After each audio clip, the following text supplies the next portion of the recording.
Hello everyone, today's view here.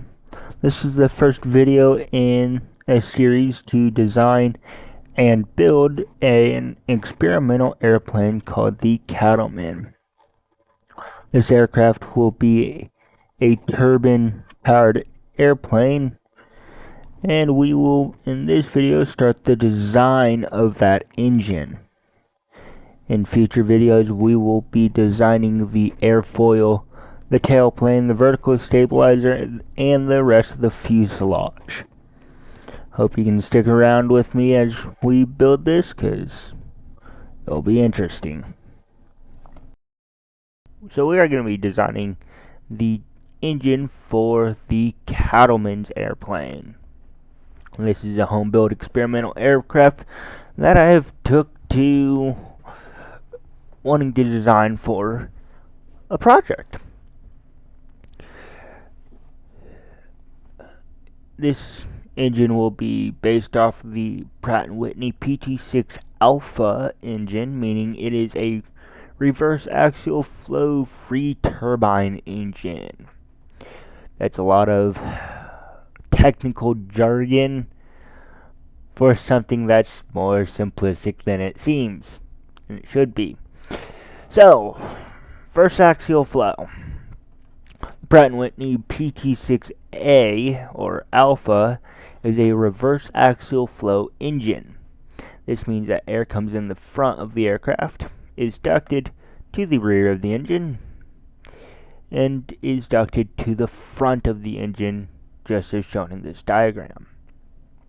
Free turbine means that the power turbine, this shaft right here, and the compressor turbine and shaft, illustrated right here, are not connected. They are free turbines. So with that out of the way, let's get started. Let me close that out. Let's start with the compressor part of the engine. So I'm using SolidWorks to design all this. We'll start this all on the front plane. And we'll go ahead and start by just drawing a line. This will be our line for our revolved boss feature. The next line will be to make a vertical line, a horizontal line, a slanted line, another horizontal line, another vertical line, another slanted line, and we will stop there.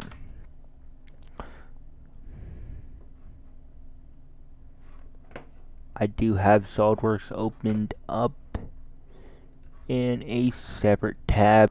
So this first line, the top of it needs to be approximately,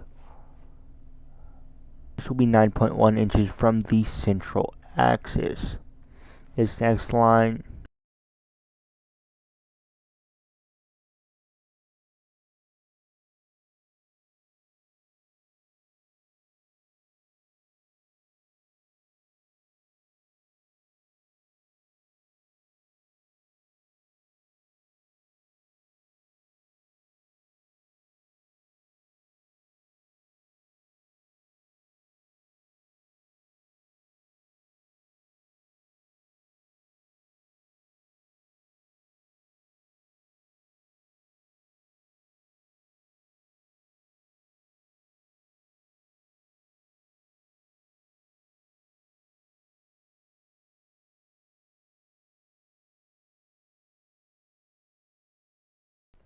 is S curve right here is the centrifugal stage of our compressor. This is by technicality a single stage compressor, but it does have two stages. The first stage is right here, gonna be right here. That will be your axial flow compressor. Then this part, extending to roughly right here, will be your centrifugal compressor stage. Now, that's all fine and dandy, but if you can't mount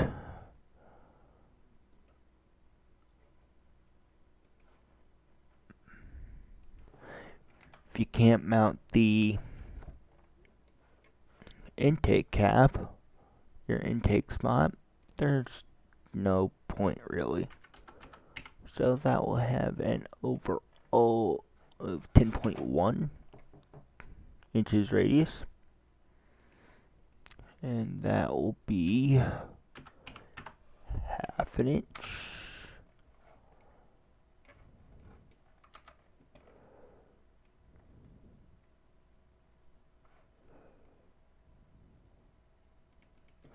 Sorry, that will be 9.1.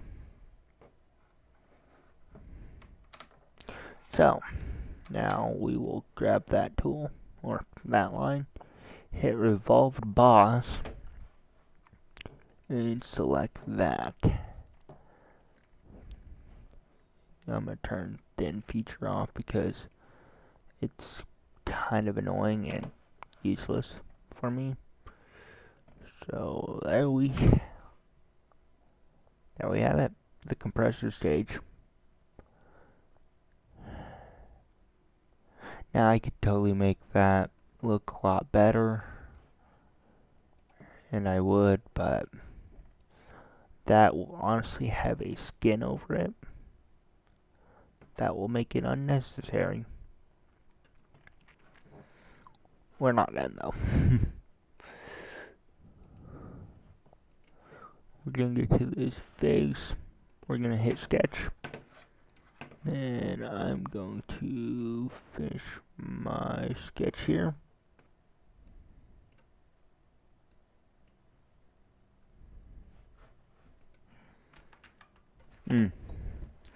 I made one fatal flaw.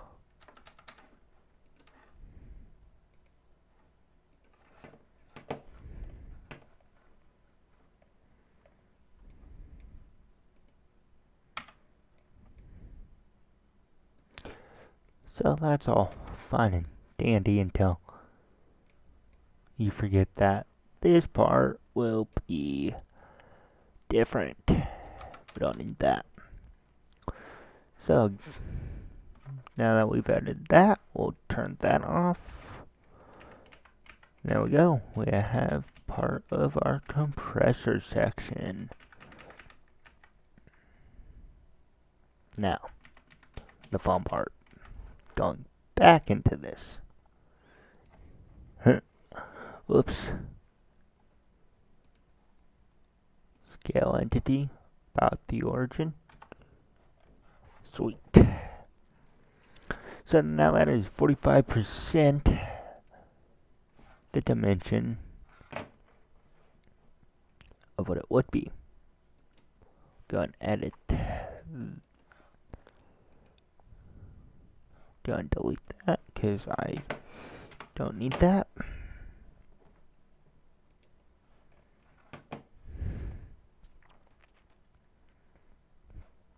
So now we will make our flange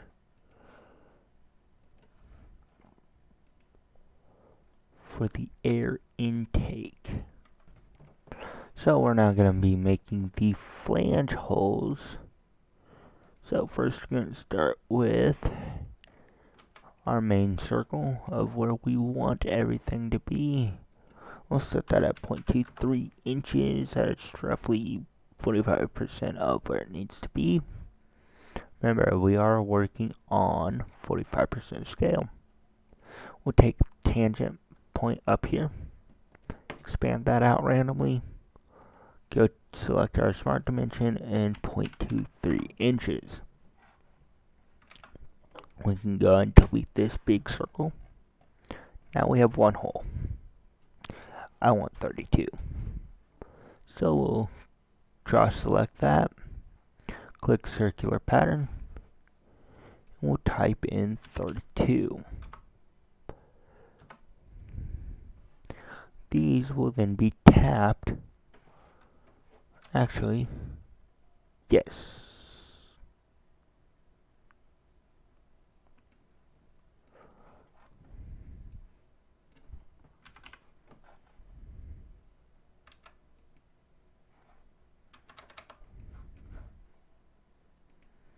So we'll go ahead and cross select that, and in our quantities we'll type in not 323 but 32. We'll click the check mark. We will then go to our features. I clicked the wrong one. We'll go into cut extrude, face it from the front. We'll go ahead and bring it in 0.23. Actually, we'll go 0.25 just to make sure. If I can type. Just to make sure it extends through, and if we zoom in, we see sure enough it does go through the flange. Now, if we rotate it, we have holes. We aren't done yet. We'll select this face, create another sketch,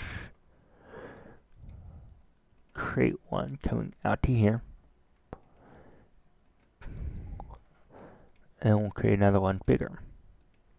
We'll then take a dimension 0.45, since we do want it to be an inch bigger, and that would in reality be 0.45 inches, roughly half an inch.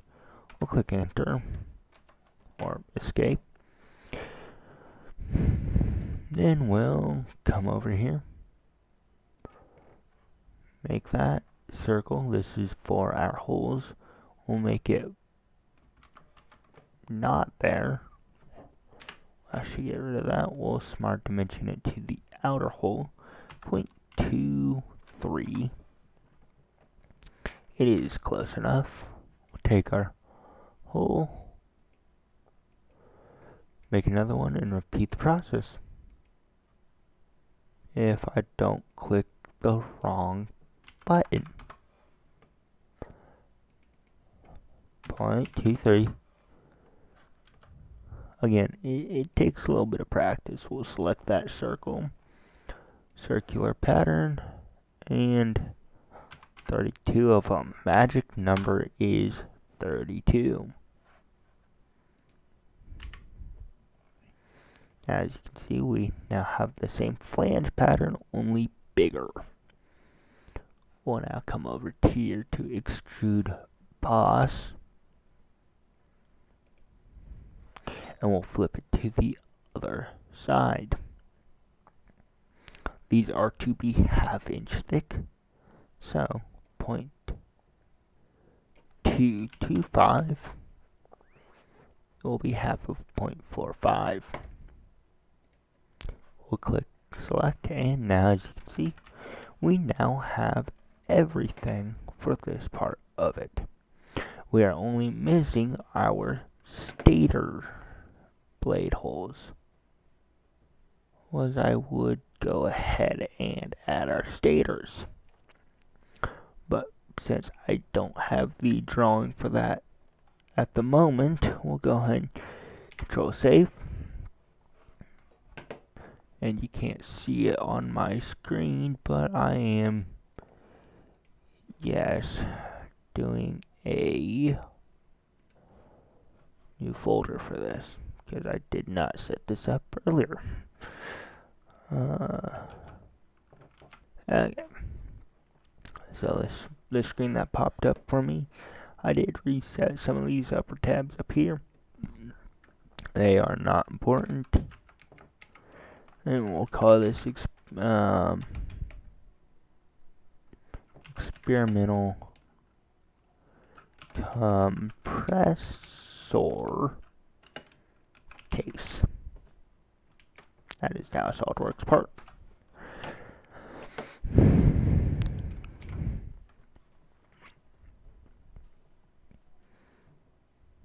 So, one more thing to do. We will be making this out of a different material than what it is specified. We will be casting this out of aluminum. In particularly, we'll just go ahead and say it's 6621 T6 aluminum. We'll apply that and we'll close. We can then go up here to our Evaluate tab and check out the mass properties. And we can see that it will be roughly 1/10 of a cubic inch. 1/10 pound per cubic inch, which means it's about 8 pounds. That's heavy. But this is just a test rig. Now, if I come over here to the part I'm basing this off of, you can see that it is almost 100 pounds, and that is aluminum. Yeah, that's the fun part. But 8 to 9 pounds is not bad. It just means I have to have a lot of aluminum.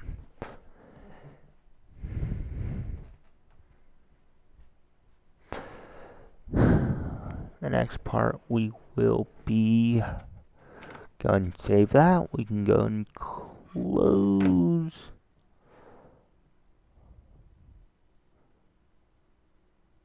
this one out. Don't know why I did that. We'll go and make a new part.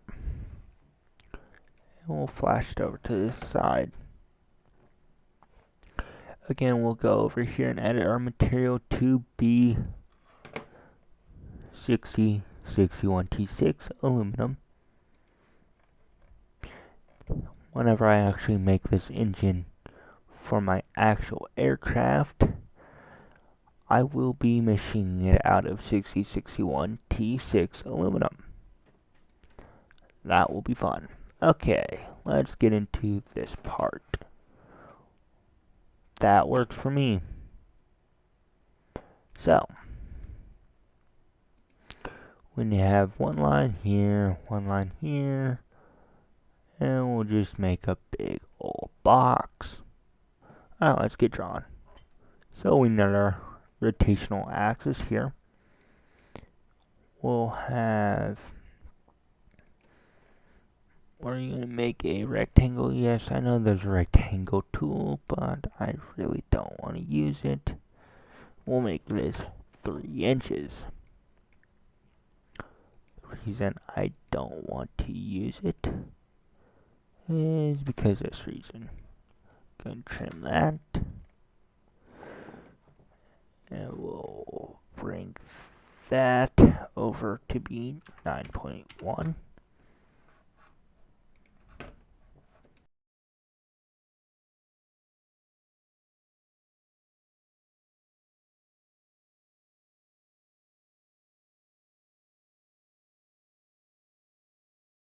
That looks good. We'll go and select this as our axis of rotation. Click Revolve Boss. And we'll select this. We'll deselect thinning feature. And we will go ahead and enter.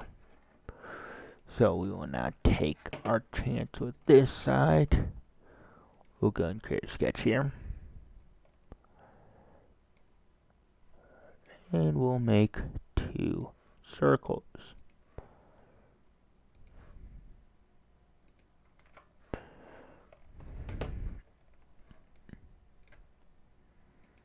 We'll make a line roughly about, I forgot one important step. Let's retry this. And we'll go ahead and delete all our markings, because this was just getting the right ratio and where I wanted it. We'll then rescale this entity 2.45 about the origin, and we'll go ahead and click enter. We'll then exit sketch, come over here, and we will sketch on this part.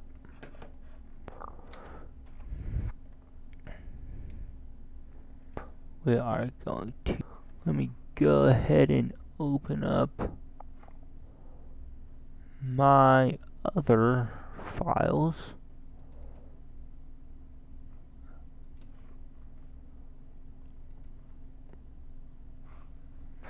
is kind of a preview of what it's going to be.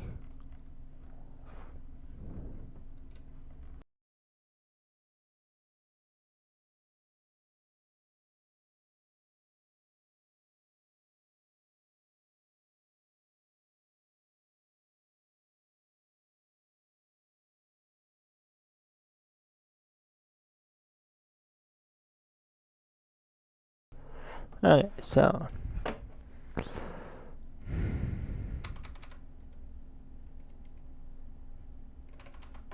we'll go ahead and start our sketch on here. Make 2 circles.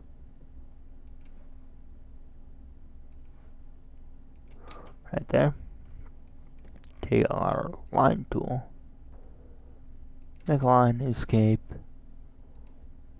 Make another line. We'll go and smart dimension those 2.3375 on both of them. Take a new line tool. Take it all the way up here. And do the same on the other side. Go ahead and use our trimming tool. I totally did that wrong. Go ahead and take our trimming tool. Go ahead and take our extending tool.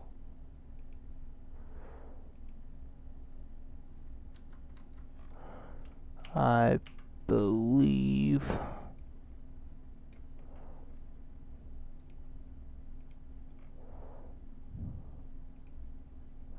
we'll go ahead and extend those out. Get rid of those. Get rid of those 2. Get rid of that. Yes, I am very well aware that my screen did something really funky.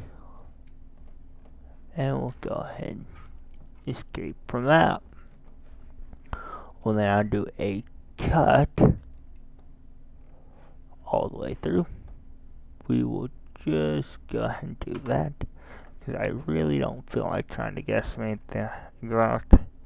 And that is our first start of the combustion section.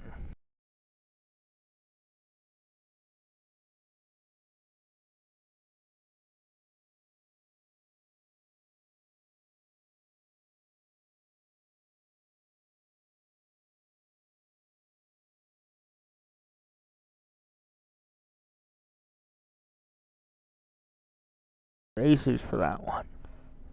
We'll go and extrude that out in the other direction, and there we go. Now we are not done. The fun part.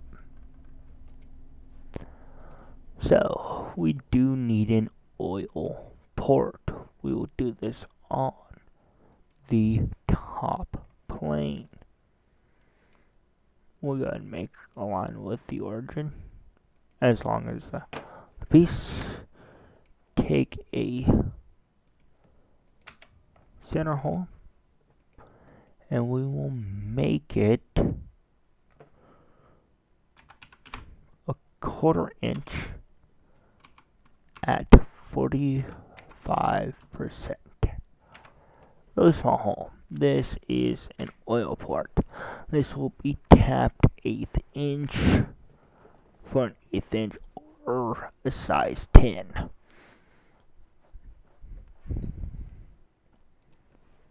We'll then extrude cut this. We'll look at the x-axis. We will look down the axis I should say, and we'll just go ahead and extrude them past. Boom. Now if we look through the top, we've got a center hole. Can't really see much because, well, yeah. For now, that will be good. In the actual build, we will have an oil groove here. But for now, because it's just aluminum, it'll be good. I will then eventually, whenever I have the actual model in place, I will drill the holes for the fuel injector ring and for my glow plugs. That will be to ignite and introduce fuel. So we will then go ahead and save this. So go ahead and save this as the experimental combustion section. And that part will be done. We can go and exit out of that, and my timer is saying that we have reached it to the 50-minute mark. So that is all I have for you today, and this was part 1.